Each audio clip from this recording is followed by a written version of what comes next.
A Phantom in the Mist and A Call to History. June 1944. Europe lay shrouded in the thick fog of war, where every passing day was a life-or-death struggle. Across the continent, millions held their breath, watching the shifting tides of battle, awaiting a decisive blow that could forever change their fate.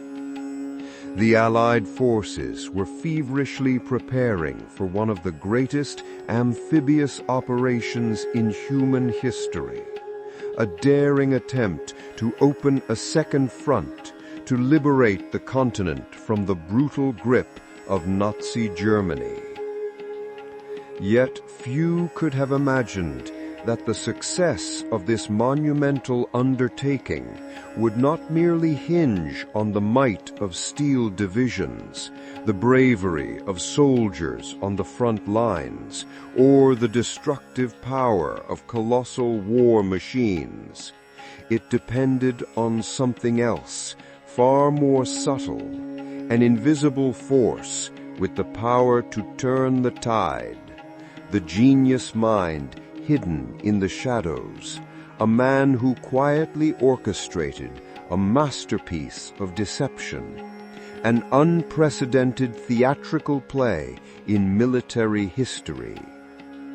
Imagine this, as hundreds of thousands of troops and thousands of warships prepared for the fateful landing, hundreds of miles away, a small group of strategists and spies meticulously crafted a completely different picture, one so vivid and convincing that it would fool Hitler's elite and ruthless intelligence apparatus. This was no mere tactical plan. This was Operation Fortitude, an unimaginable deception campaign that became the silent heart determining the destiny of D-Day. If you're someone who loves unraveling historical mysteries, yearns to uncover the truth behind monumental events, and wants to explore the extraordinary power of the human intellect, then you've come to the right place. Join me by hitting the like button for this video and subscribing to the channel now so you don't miss any of the fascinating stories we're about to uncover. Today, we won't delve into direct battles or shining heroes on the battlefield. Instead, we'll journey together to trace the footsteps of the architect of the century's greatest deception, an unsung genius who changed the course of the war without ever appearing in the limelight. This is a journey through time where lies were built into impregnable fortresses and intellect became the ultimate weapon, paving the way for the Allies' greatest victory. The European theater of war was a chaotic and bloody canvas. Nazi Germany, though pushed back on some fronts, still controlled most of the continent, transforming it into an almost impregnable fortress. Immense pressure weighed on the Allied forces. On the Eastern Front, the Soviet Union was enduring brutal attacks, and they constantly called for a second front in Western Europe to relieve pressure, forcing Germany to disperse its forces. However, opening a new front was no simple matter. History had witnessed costly mistakes. The Gallipoli landing in World War I served as a stark lesson in catastrophic failure when confronting strong defenses. Hundreds of thousands of lives were lost in an almost hopeless endeavor. The dread of a similar failure constantly loomed in the minds of Allied leaders. Nazi Germany, under Hitler's command, had transformed the western coast of Europe into a formidable Atlantic wall. From Norway down to Spain, thousands of concrete bunkers, dense minefields, intricate barbed wire entanglements, and powerful artillery systems had been constructed. Their objective was clear: to turn any landing attempt into a bloodbath.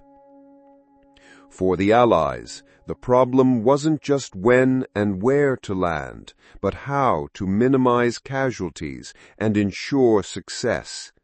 They needed to achieve the near impossible, to deceive the entire German command, making them believe the landing would occur elsewhere, at another time. Only then could German defenses be dispersed, creating an opening for the real attack. This wasn't just a matter of weapons or troop numbers. This was a war of minds, where whoever could trick the opponent into believing a false reality would gain a decisive advantage.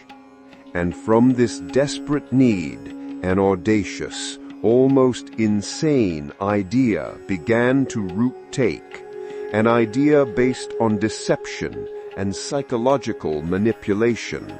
Landing in German-occupied Europe wasn't just a military challenge. It was a perplexing problem of geography and strategy. Hitler and his generals confidently declared the Atlantic Wall impregnable, and they had good reason to believe it. Along thousands of kilometers of coastline, from Norway to Spain, a colossal defensive network had been built. Millions of tons of concrete poured into reinforced bunkers. Machine gun nests were densely positioned, and thousands of massive long-range artillery pieces pointed directly out to sea. Minefields stretched for hundreds of miles. Barbed wire entanglements crisscrossed everywhere, and thousands of anti-landing obstacles made of wood and metal bristled on the beaches.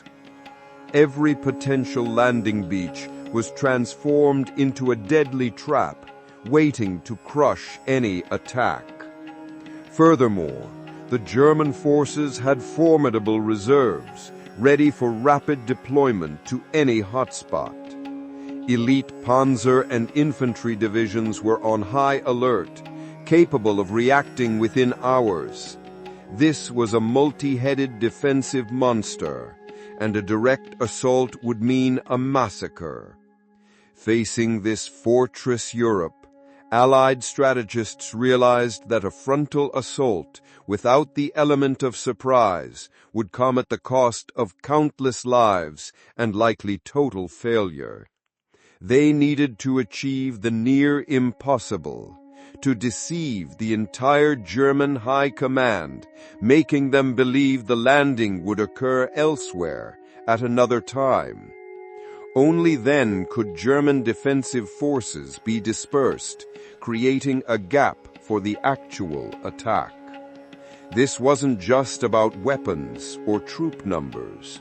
This was a war of minds, where whoever could trick the opponent into believing a false reality would gain a decisive advantage.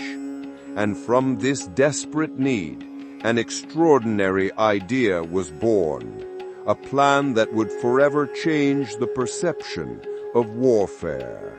With the double-agent apparatus in place, it was time to transform the grand idea into a concrete plan of action. This was no small-scale operation, but a large-scale, ambitious endeavor, aptly named Operation Fortitude. Its primary and sole objective, to divert the entirety of Nazi Germany's defensive forces away from Normandy, the true Allied landing site. To achieve this goal, Fortitude was divided into two main parts, each designed to deceive the Germans about a distinct yet equally significant threat. Fortitude North, The aim of this section was to convince the Germans that a large-scale Allied landing was imminent in Norway. Fortitude South. This was the larger and more complex part, intended to trick Germany into believing the main invasion of Europe would take place at Pas-de-Calais, an area close to the English Channel and the shortest route from England to France. The crux of Operation Fortitude wasn't merely about transmitting false information. It was the art of living a lie. The plan required the creation of physical evidence, clear and convincing signs of the existence of phantom armies. This included constructing fake barracks, dummy airfields, fabricated railway lines, and even thousands of inflatable military vehicles. Tanks, trucks, artillery, aircraft, all were made from inflated rubber to look perfectly real from the air, yet were completely harmless on the ground. Concurrently, fake radio traffic was deployed. Bogus wireless communication channels were established, broadcasting seemingly coordinated encrypted messages of a massive army's deployment, logistics, and operational orders, creating enough electronic noise to capture the attention of German intelligence. Leaked messages containing crucial but false information were fed to German agents under Masterman's control. These elements were seamlessly coordinated, creating a complete and incredibly convincing picture. This was a war without gunfire, where the primary weapon was information and the battlefield was the enemy's mind. Operation Fortitude was executed with two prongs, and the northern one, Fortitude North, was designed to exploit Hitler's inherent fear of an attack on Norway. For Hitler, Norway wasn't just occupied territory. It was a natural fortress, a crucial strategic springboard to control North Atlantic shipping lanes and protect Germany's northern flank. He was convinced that the Allies would land there to cut off vital iron ore supplies from Sweden and directly threaten Germany itself.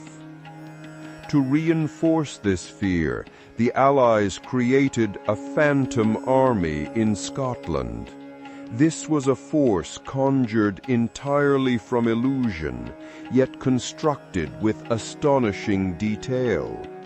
Engineers and deception experts crafted inflatable tanks, trucks, artillery, and aircraft that looked precisely real from the air. They were positioned across fields and within forests, creating the visual impression of vast military encampments, brimming with equipment and troops. They even built dummy airfields with fake planes parked on them, seemingly ready for takeoff. Beyond just visuals, sound was also employed to complete the illusion. Fake radio stations were set up, constantly broadcasting wireless signals, bogus encrypted messages about troop movements, logistics, and operational orders of a large-scale army. Conversations between phantom units were staged for German intelligence to intercept, further solidifying the belief in a threat from the north. Simultaneously, deliberately leaked intelligence messages were fed to the German agents under Masterman's control. These pieces of information, carefully disguised as top secret, reinforced the idea of an impending attack on Norway. German intelligence collected these reports, and they perfectly aligned with Hitler's obsession with defending Norway at all costs. He ordered a significant number of elite troops and panzer divisions to remain in Norway, forbidding their redeployment to France, even as other generals began to see signs of an attack in Normandy. Hitler's personal fears became a powerful tool in the hands of the Allied masters of deception. If Fortitude North was a diversionary tactic, then Fortitude South was the very heart of the entire deception operation, designed to strike a decisive blow at the German High Command's psychology. The objective was to convince Hitler and his generals that the main invasion of Europe would take place at Pas-de-Calais, the shortest distance between England and France, rather than Normandy. To achieve this, the Allies created a massive, entirely fictitious military force named FUSAG, also known as the First United States Army Group. FUSAG didn't exist in reality, but it was very much present in the eyes of German intelligence. In the eastern and southeastern parts of England, particularly around Dover, an unprecedented large-scale theatrical performance was staged. Empty fields quickly transformed into bustling military camps. But these weren't real tents or barracks. They were structures designed to look authentic from the air. Thousands of inflatable tanks, rubber trucks, wooden artillery pieces, and fake planes were meticulously positioned. They were regularly moved to create the impression of continuous military activity. Workers were even hired to move about the area, creating false signs of life or carrying out minor construction activities to reinforce the image of a massive army actively preparing. To further enhance credibility and sow fear into Hitler's mind, General George S. Patton, one of America's most brilliant and aggressive commanders, whom the Nazis particularly feared, was assigned command of FUSAG. Patton, known for his decisiveness and relentless attacking style, was actually sidelined after a scandal. But his apparent presence in eastern England, along with a force the size of FUSAG, was a clear and terrifying message to the Germans. Patton was preparing for a major offensive on Pas-de-Calais. The image of Patton, combined with the immense army, created enormous psychological pressure on Hitler, making him even more convinced of the threat at Pas-de-Calais. Everything from temporary roads leading to barracks to the control of fake radio traffic was meticulously calculated. This was no mere trick. It was a large-scale psychological war, turning illusions into reality in the mind of the enemy. The heart of Operation Fortitude wasn't inflatable tanks or wooden planes. It was people. It was the double agents, individuals whose lives became part of this grand script. Under the control of the 20 Committee, headed by Masterman, these agents became the crucial conduits for information, sowing the seeds of falsehood into the German intelligence apparatus. Among them, names like Juan Pujal Garcia, codenamed Garbo, stood out. Garbo was a Spanish agent who initially worked for Germany, but then volunteered to become a double agent for Britain. He was a master of imagination, capable of creating an entirely fictitious spy network that was, nevertheless, incredibly vivid in the reports he sent back to Berlin.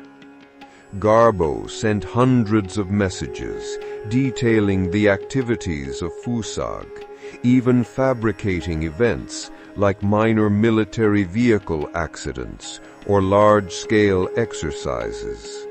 Each story was meticulously constructed, intertwining real information like weather in England or names of small towns to enhance authenticity. Another double agent, Roman Czerniawski, codenamed Brutus, was a Polish intelligence officer recruited by Germany. After being captured by the British, he agreed to cooperate. Brutus played a key role in confirming false information about Fusag and Pas-de-Calais. He was even allowed to send some real, non-critical information about Allied forces to reinforce Germany's trust in him. Duško Popov, codenamed Tricycle, was a wealthy and sophisticated Serb, a playboy with extensive connections. He was a double agent from the beginning of the war and played a significant role in confirming information about a potential landing at Pas-de-Calais. The art of information control wasn't just outright lying. It was about embedding true details within false information. For example, a report about Fusag might mention a fictitious unit training at a real location, with weather conditions matching reality. This made German intelligence even more convinced that their sources were reliable. Double agents were also coached on how to react when interrogated by the Germans, how to appear anxious or overly confident to manipulate the enemy's response. Their lives became a continuous performance, fraught with danger if even a small detail was exposed. This very sophistication in manipulating information transformed lies into a formidable weapon.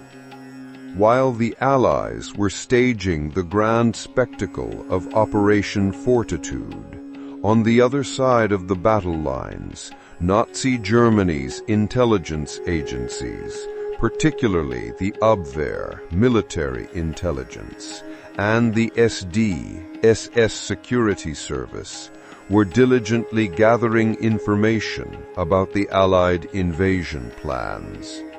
They had talented intelligence officers, but they were being led into an incredibly intricate labyrinth of information. This confrontation wasn't just between agents in the field. It was a battle of strategic minds behind the scenes. Masterman and his team meticulously studied the psychology of German commanders, especially Hitler. They knew that Hitler tended to believe information that confirmed his existing fears and prejudices. Hitler was particularly obsessed with defending Pas-de-Calais because it was the shortest route to Germany and the ideal position to attack London with his V rockets. The fabricated reports from double agents were designed to reinforce these beliefs.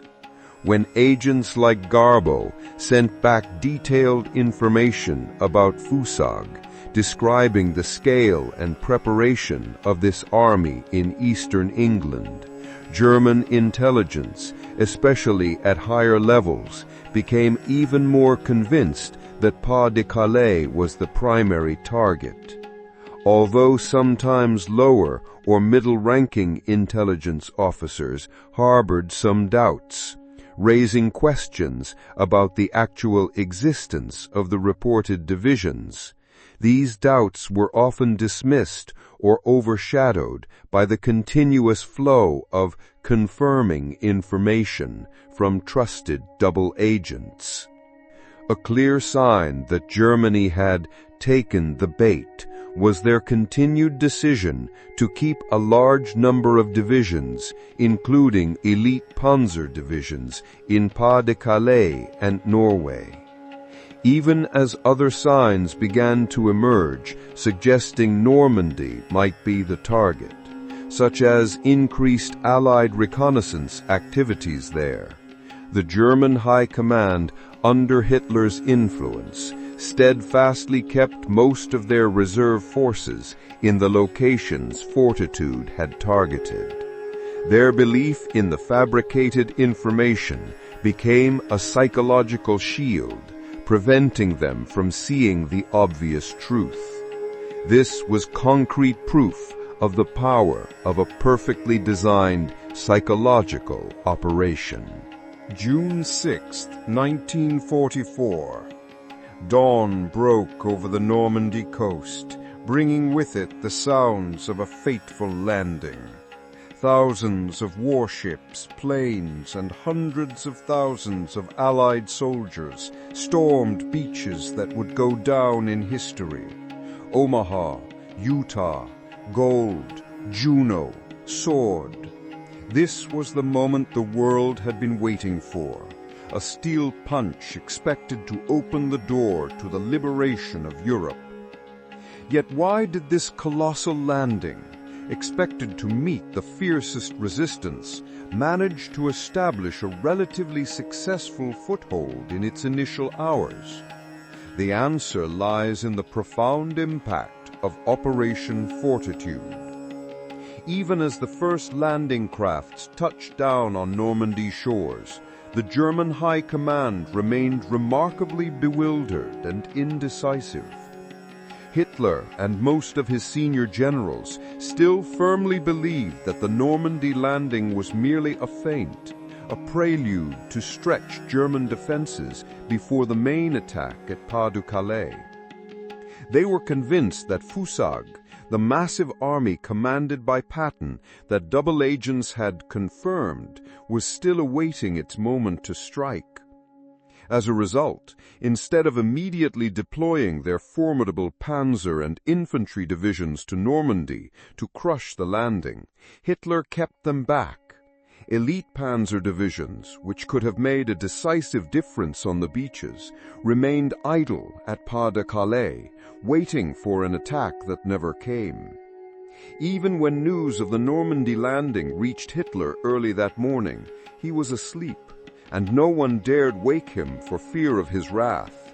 When he finally awoke and was briefed, his ingrained belief in Pas-de-Calais still made him doubt the true scale and significance of the Normandy landing.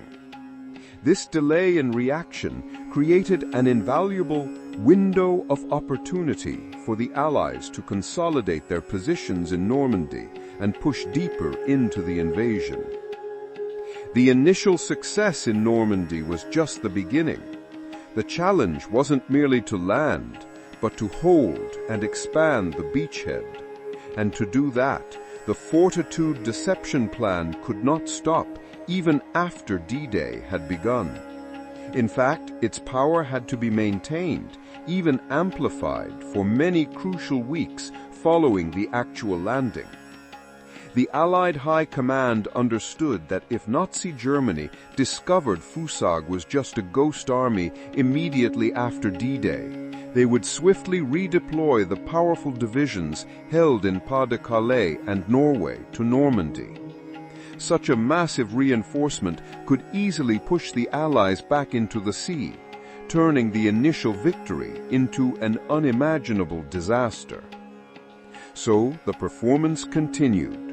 Double agents kept sending detailed reports back to Berlin about Fusag, updating them on how this army was preparing more vigorously than ever for a second landing at Pas-de-Calais.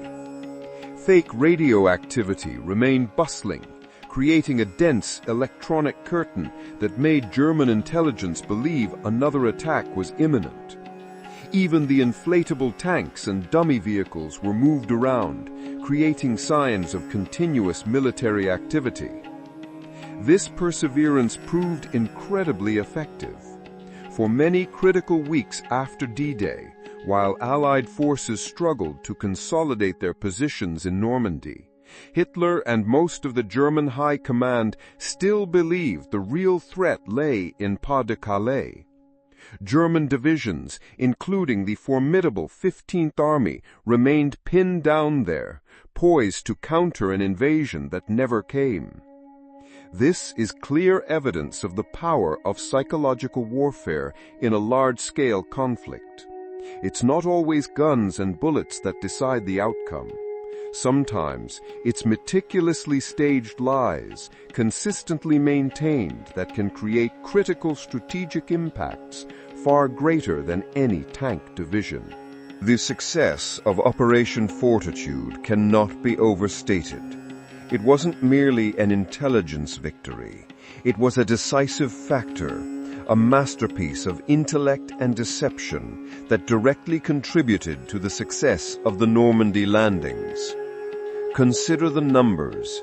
Thanks to Fortitude's success, the Germans kept at least 15 elite divisions away from the Normandy front during the critical weeks after D-Day. Among these were 8 infantry divisions and 7 panzer, armored divisions, forces that, if deployed promptly to the beaches, could have caused catastrophe for the Allies. Notably, Germany's powerful 15th Army, with its numerous armored divisions, remained stubbornly entrenched in Pas-de-Calais, waiting for an invasion that never materialized. Pinning down these divisions created an invaluable strategic advantage for the Allies. It helped minimize casualties, allowing the landing forces to consolidate their positions, establish a firm beachhead, and begin pushing deeper into France. This rapid consolidation was a vital element. Every hour Germany was deceived was a precious hour for the Allies to build up their forces and logistics. D-Day is often hailed as one of the greatest military achievements in history. However, it also stands as a prime example of how war is not merely determined by firepower, but also by the mind. Operation Fortitude demonstrated that manipulating enemy information and psychology can yield strategic advantages equal to or even surpassing military might. It showed the power of making the enemy fall into a trap set by their own prejudices and fears. The victory at Normandy wasn't just a triumph of soldiers on the battlefield, but also a triumph of masterful minds working in the shadows. So who were the masterminds behind this colossal play? The geniuses behind Operation Fortitude, who altered the course of the war without ever appearing on military maps. As mentioned, J.C. Masterman was the head of the 20 Committee, the brain that organized and coordinated the entire double-agent network. His role was pivotal in turning captured German agents into puppets in Allied hands, controlling the flow of information and ensuring the consistency of the lies. However, the story doesn't end with Masterman. Operation Fortitude was a collective effort of brilliant minds in the intelligence world. Another key figure was Dudley Clark, often regarded as the father of modern military deception operations. Early in the war, Clark recognized the immense potential of tricking the enemy with fabricated forces and activities. He developed the fundamental principles of deception warfare, including the use of inflatable equipment, fake radio traffic, and the dissemination of misinformation through intelligence channels. Furthermore, the London Controlling Section, a secretive unit founded by Clark and later managed by other talented individuals like Dennis Wheatley and John Bevan, played a central role in planning and coordinating all Allied strategic deception activities. It was at the LCS where audacious ideas like Fortitude were conceived, developed into meticulous plans, and executed with precision. The reason these individuals, along with countless other agents and experts, kept their identities and contributions secret for decades was to protect highly classified intelligence methods. The very nature of their work demanded absolute secrecy. Many details about Operation Fortitude were only declassified long after the war, when those involved either had passed away or were too old for public recognition. Nevertheless, their legacy is undeniable. They proved that in intelligence warfare, sharp intellect, an understanding of human psychology, and skillful manipulation of information could become weapons as powerful or even more potent than bombs and bullets. It was these silent architects who shaped a significant part of World War II history. Operation Fortitude isn't just a heroic chapter of World War II. It has left a profound legacy in the art of warfare and the science of intelligence. The principles of strategic deception, developed and refined through this campaign, have become foundational for many subsequent military operations.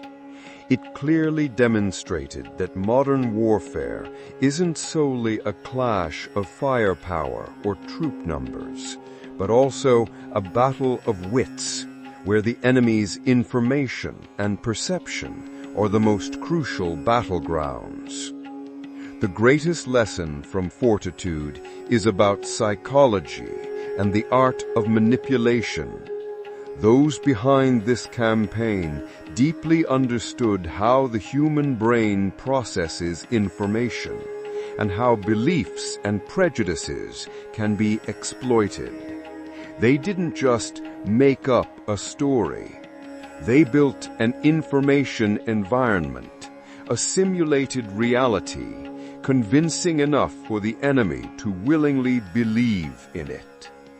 Exploiting Hitler's fear of Pas-de-Calais is a prime example of how understanding the enemy's psychology can yield unexpected strategic advantages. Today, in a world saturated with information, the lessons from Fortitude remain highly relevant. We often speak of information warfare, cyber warfare, or media influence. All these stem from the basic principles of manipulating perception and information, whether in military or civilian contexts. Fortitude is a powerful reminder of the power of intellect and ingenuity in seemingly intractable situations. It teaches us that sometimes a bold idea and a meticulously executed plan can overcome all material or military barriers. The story of Fortitude also raises questions about ethics and necessity. Is the use of deception and manipulation always justifiable in war? In this case, it saved tens of thousands of Allied soldiers' lives and hastened the end of a global conflict. It shows that the line between truth and falsehood in war is often very blurred, and sometimes the lie is the path to victory.